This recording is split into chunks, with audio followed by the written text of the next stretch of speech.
네, 목요일입니다. 오늘도 주의 말씀으로 하루를 경건하게 시작하기를 원합니다. 기도합니다. 우리를 사랑하신 주님, 변함없이 새날을 주신 주님을 찬양하며 감사합니다. 이 귀한 하루도 주 앞에 거룩한 삶의 제사로 드리기를 원하오니 우리의 삶의 예배를 받아 주옵소서. 예배를 드릴 수 있도록 우리의 마음을 주의 말씀과 기도로 새로워질 수 있도록 은총 내려주시기를 원하오며 예수님의 이름으로 기도드립니다. 아멘. 오늘 읽을 말씀 열왕기상 13장부터 15장까지 말씀입니다. 어제부터 우리 열왕기상이 다시 시작됐는데요. 12장부터 15장까지 중심으로 말씀드리려고 하는데요. 12장은 이제 드디어 그 남과 북이 분열되는 내용이 나와 있습니다. 표면적인 그런 그 이유는 르호보암이 북 이제 이스라엘의 열 지파를 중심으로 한 여로보암의 청을 응하지 않았습니다. 아마 그 당시에 아무래도 유다 족속에게 친유다 족속으로 해지고 북쪽에 있는 이스라엘 열 지파에게는 좀 무거운 이런 부역과 또 이것을 많이 시켰던 것 같아요. 그래서 열 지파가 르호보암을 앞세워서 이렇게 여로보암을 앞세워서 르호보암에게 좀 가볍게 좀 해달라 요청을 했는데 르호보암이 자기들과 함께하는 자라나온 소년들과 함께 상의해서 더 강력하게 이렇게 그 정책을 취하는 것을 합니다. 이것 때문에 결국 이제 여로보암 중심으로 열 지파 북이스라엘이 이제 나라를 세우게 되는, 그래서 결국 통일 왕국이 나눠지게 되는 계기가 12장에 이렇게 나와 있습니다. 표면적으로는 르호보암이 이렇게 정말 나라를 섬기는 이런 마음으로 하지 않아서 물론 그랬지만, 그러나 심층적인 그 이유는 11장에 정확히 나와 있습니다. 그것은 솔로몬이 정말 하나님의 그 언약적에 충성하지 않고 이방 여인을 통해서 마음이 나눠진 이 결과로 이제 결국 이제 열 지파가 여로보암에게 주겠다. 하나님께서 이렇게 새로운 왕국을 세우겠다고 이렇게 계획을 했던 것이었고, 이 하나님의 계획들이 그대로 이루어지게 된 것이죠. 그래서 하나님께서 여로보암에게 분명히 나라를 주고 또 인정해주고 또 네가 다윗처럼 하나님의 말씀에 순종했을 때 다윗과 같은 왕국이 될 것이다 라고 약속까지 다 해준 나라가 바로 이제 북이스라엘입니다. 이제 그 북이스라엘의 왕이 된 이제 르호보암에 대해서 우리가 계속 이제 12장에 보면 나오는데, 여로보암이 이제 뭐 세겜에 이렇게 큰 이렇게 국방 정책으로 방어막을 또 하고 또 나가서 굉장히 진지를 구축합니다. 그리고 이제 여로보암이 했던 게 뭐냐면 자기 왕권을 바로 세우기 위해서 정말 희한한 정책을 하는데, 어떻게 세상적으로 보면은 좀 자기 머리를 잘 쓴 이런 정책인 것 같아요. 그것은 세 가지 일을 하는데, 하나는 베델과 단에 황금 송아지를 지으면서 이것이 너희를 애굽에서 인도한 하나님이다 라고 하면서 남유다에 있는 성소와 또 다른 성소를 하나 만듭니다. 그리고 두 번째로 이 성소에서 일할 수 있는, 제단에서 일할 수 있는 제사장을 세우는데 레위 자손만 이 제사장을 세울 수 있도록 돼 있는 이것을 모든 사람들이 원하면 다 제사장이 될 수 있도록 이렇게 하고요. 세 번째로는 7월 15일은 대속죄일로 인해서 큰 절기인데 이것을 변형해서 8월 15일 날 새로운 절기를 이렇게 만듭니다. 새로운 이제 그 종교를 만들 거죠. 왜 그런 것을 했냐면, 바로, 만약에 이제 성소에 열 지파가 다 내려가서 하나님 앞에 예배를 드리고 또 했을 때 저들의 마음이 돌이켜서 결국 나를, 이렇게 쫓아내지 않을까. 자기 왕권을 지키기 위해서 이렇게 사이비 종교를 만들어냅니다. 이것이 결국 이제 나중에 그 14장에 보면 정확하게 책망을 하게 되는데, 정말 여로보암이 했던 것은 결국 자기 왕권을 지키기 위해서 하나님과 등을 지고 자기 나름대로 정책을 해 나가는 것이거든요. 이제 이것이 결국 이제 자기 나라를 망하게 되는 이런 결과를 가져오게 되는데, 여기서 중요한 이 교훈이 있습니다. 분명히 하나님께서 여로보암에게 10지파를 주었습니다. 그 10지파를 준 주권은 바로 하나님에게 있습니다. 그래서 그 주권을, 왕권을 갖느냐 못 갖느냐 그 유지는 주신 하나님이 어떻게 하느냐에 따라서 달라지게 되거든요. 그러면은 그 왕권을 지키기 위해서 처음에 아마시아에게 약속했던, 아하시아를 통해서 이렇게 했던, 네가 다윗처럼 하나님의 말씀을 잘 지키면 다윗 왕국처럼 되리라 라는 이 약속을 이렇게 해 주셨습니다. 그런데 그것이 자기 왕권을 지키는 가장 중요한 길인데, 그것을 떠나서 표면적으로 나타나는 북이스라엘들이 예루살렘 가서 제사를 드리면, 예배를 드리면 마음이 돌이키고 와서 이것을 막기 위해서 자기 나름대로 새로운 성소를 만들고 제사장 제도를 아무렇게 이렇게 하고 또 새로운 절기를 만들어내는 이 편법을 쓸 거거든요. 결국 이것이 이제 본인도 죄를 짓게 될 뿐만 아니라 이스라엘 백성도 죄를 짓게 되는 이런 엄청난 결과를 가져오게 되는 것입니다.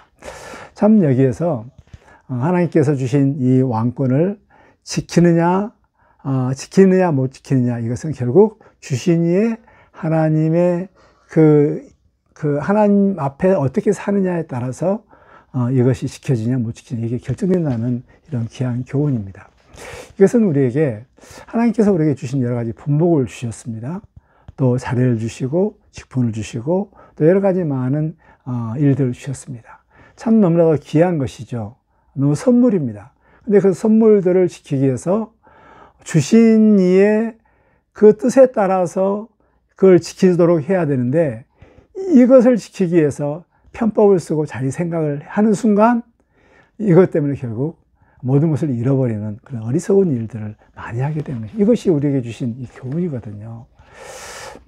정말 우리는 하나님이 주인이시다, 하나님의 주권됨을 우리가 분명히 믿고 고백하고, 그리고 우리 가운데 있는 모든 좋은 것들, 선물들, 축복들, 이것들을 유지할 수 있는 그 길은 우리 하나님과 좋은 관계를 맺고 하나님을 경외하고 하나님을 주로 인정하면서 살 때 이게 지켜지는 것이지, 자기의 머리로, 자기의 계획으로, 자기의 수를 써서 이걸 지키는 순간 그것은 얼마 가지도 못하고 결국 모든 것이 무너진다는 이런 사실들을 우리가 생각하면서, 정말 우리가 해야 할 것은 정말 하나님 앞에, 말씀 앞에 순종해야 되는, 또 말씀대로 살려고 하는 이런 이 자세가 너무나도 우리에게 필요하다는 것입니다.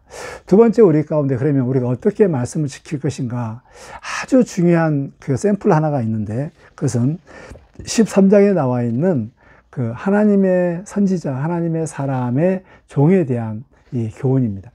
이제 하나님께서는 남유다에 있는 한 선지자를 이렇게 그 북이스라엘 여로보암에게 보내서 이렇게 책망을 하게 됩니다. 그러면서 책망할 때 너는 거기에서 절대 책망하고, 그리고 밥도 먹지 말고 물도 먹지 말고 아예 그냥 돌아오라, 이렇게 정확하게 말씀을 했습니다. 이게 아닌가 아니라 13장에 보면 이렇게 베델로 올라갔을 때 여로보암이 그 자기가 세운 단에다가 이렇게 그 분향을 하고 있었거든요. 그때 이 선지자가 이렇게 명령을 내리자 손도 굳게 되어지고 또 그 단이 갈라지고 그 위에 재가 떨어지는 이런 현상들이 이렇게 나타납니다. 굉장히 많이 놀랬죠. 여로보암이 어쩌면 왕의 그런 권위가 떨어지는 이런 상황 가운데 되었습니다. 그래서 이제 그 선지자를 집에 모셔가지고 최대한 잘해서 이것을 회복시키려고 하는 이런 마음을 가지고 있었을 때, 선지자는 그렇게 왕이 가서 집에 와서 좀 쉬었다 가라, 잘해줄 것이다 라고 했을 때, 하나님의 말씀에 따라 나는 하나님의 말씀께서 여기에서 떡도 먹지 말고 물도 먹지 말라 하니 우리는 그러면서 그걸 거절하면서 돌아갑니다. 참 처음에는 잘했죠. 그런데 베델에 왔던 선지자 한 사람이 이제 다시 불러가지고 이렇게 이야기를 합니다. 그러면서 밥 좀 같이 먹자. 우리 와서 같이 좀 쉬었다 가라. 그랬을 때, 남유다에서 온 선지자가 우리 하나님의 말씀에 떡도 먹지 말고 물도 마시지 말라. 난 가겠다. 했을 때 이 늙은 선지자가 이제 이렇게 말하면 나도 같은 선지자다. 근데 천사를 통해서 하나님께서 내게 말씀을 주셨는데 여기서 물도 먹고 쉬었다 갈 수 있도록 하라고 했다. 라고 이렇게 합니다. 이것 때문에 이렇게 이제 거기서 쉬면서 물도 먹고 떡도 먹는 그런 일이 벌어졌습니다. 이것은 속임수였었거든요. 결국 이것 때문에 이제 사명을 잘 감당했지만 돌아가는 길에 사자한테 물려 찢겨 죽이는 이런 비참한 일들이 벌어졌습니다. 여기에서 우리가 하나님의 말씀을 순종할 때 어떻게 순종해야 되는가 아주 구체적인 샘플이 나옵니다. 순종할 때 처음은 물론 잘할 수가 있습니다. 그러나 나중까지 잘할 수 있는, 끝까지 순종할 수 있는 이런 마음들을 가지기를 바랍니다. 근데 끝에 순종하지 못한 그 이유는 자기 말씀들, 하나님께 직접 말씀들이 여기에서 흔들렸기 때문에 그렇습니다. 그 흔들리는 그것은 사이드에서 들어온 이런 말씀, 천사를 통하여서 하나님께 내게 말씀하였다. 하나님께 내가 직접 받은 말씀이 아니라 다른 사람에게 통해서 들어온 이 말씀을 통하여서 자기의 가지고 있던 하나님의 말씀이 흔들렸거든요. 참 이럴 때 많이 우리가 하나님 말씀을 끝까지 순종하지 못하는 이들이 바로 많이 벌어지게 되는 것입니다. 정말 우리는 하나님의 말씀에 온전히 순종할 수 있도록 정말 기도하면서 또 순종할 때 옆에서 유혹하게 오는 우리의 확신들을 말씀에 대한 굳건한 믿음을 흔들리는 이런 요소들을 분별하여서 이것을 정확하게 제거하고 순전한 마음으로 하나님 말씀을 끝까지 순종하는, 그래서 하나님께 주신 우리의 분복과 또 기업과 축복들을 누리면서 함께 하나님을 즐거워하면서 살 수 있는 이런 지혜들을 우리가 얻기를 원합니다. 하나님은 우리의 왕이십니다. 생사화복을 중원하신 하나님의 왕이십니다. 우리를 왕같은 제사장으로 또 부르셨습니다. 우리에게 많은 일들을 맡기셨습니다. 정말 여로보암은 그렇게 큰 일들을 맡겼는데 그 일들을 제대로 지키지 못하고 자기 마음대로 한 결과 자기도 범죄하고 이 이스라엘 백성 10지파가 다 함께 범죄하게 됐습니다. 우리가 어떻게 하느냐에 따라서 우리에 속해 있는 딸리는 모든 공동체가 참 복을 받기도 하고 또 이렇게 저주를 받게 되는 이런 중요한 책임감을 가지고 정말 힘을 다해서 최선을 다해서 우리 직무들을 잘 감당하는 그런 삶을 사시기를 주의 이름으로 축복합니다. 하나님, 우리 아버지, 왕이신 하나님, 우리 하나님께서 우리에게 또 선물도 주시고 또 선물도 거두기도 하시고 생사화복을 중원하신 하나님이신 줄 압니다. 하나님께 주신 이 축복들을 내가 지키기 위해서 편법을 쓰고 하나님과 멀어지면서 또 다른 세상적인 방법을 쓰지 않도록 하나님 우리에게 큰 믿음과 확신을 허락하여 주옵소서.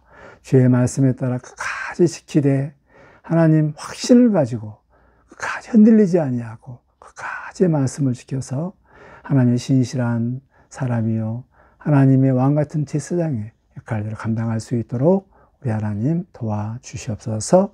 예수님의 이름으로 기도드립니다. 아멘.